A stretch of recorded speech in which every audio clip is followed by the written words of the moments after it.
Safi, Hi, Sam. it's good to see you today. Thank you.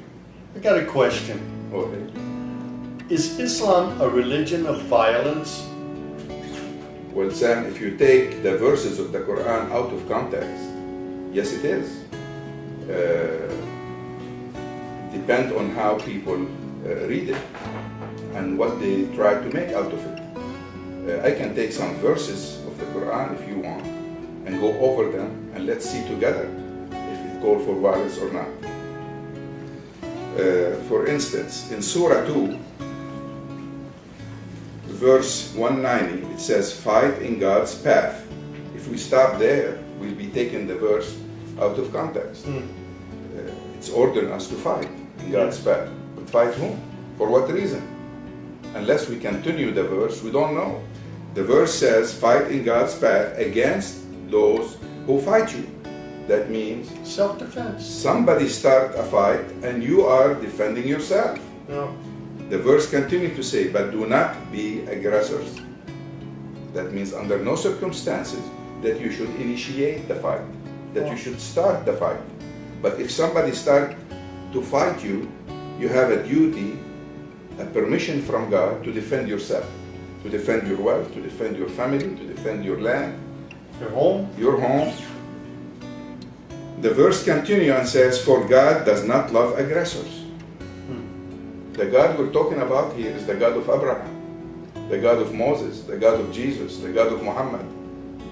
He does not love aggressors. So Muslims should be promoting love, not aggression. But they should be permitted also to defend themselves. And this is what the verse is saying. How about if we take another verse? Do you want us to take another verse and talk about it? In verse 191 of the same chapter, chapter 2, it says, if they start a fight, kill them wherever you find them. It's talking about a war. Either you be killed or you have to kill the aggressor. If somebody's attacking you, kill them wherever you find them and expel them from wherever they expelled you. So again, we're talking about self-defense. Self-defense. You're not allowed to start a war against other people unless your life is threatened, your property is threatened, your family is threatened. Again, it states, for oppression is worse than murder. Oppression and aggression are like synonyms. Yeah. Two different words that show someone trying to attack you or Dominate. to dominate you, to treat you unjustly, then defend yourself. In another verse of the same chapter, verse 192, it gives you the rule that you should hold when you want to wage a war. It says, if they stop, God is forgiving and merciful to all. That means, if they come in to attack you, and you already prepare yourself to repel that attack, but they stop, even if they stop in the middle of the battle, you're not allowed to continue to fight them and kill them. Stop. If they say, we give up, you should give up too.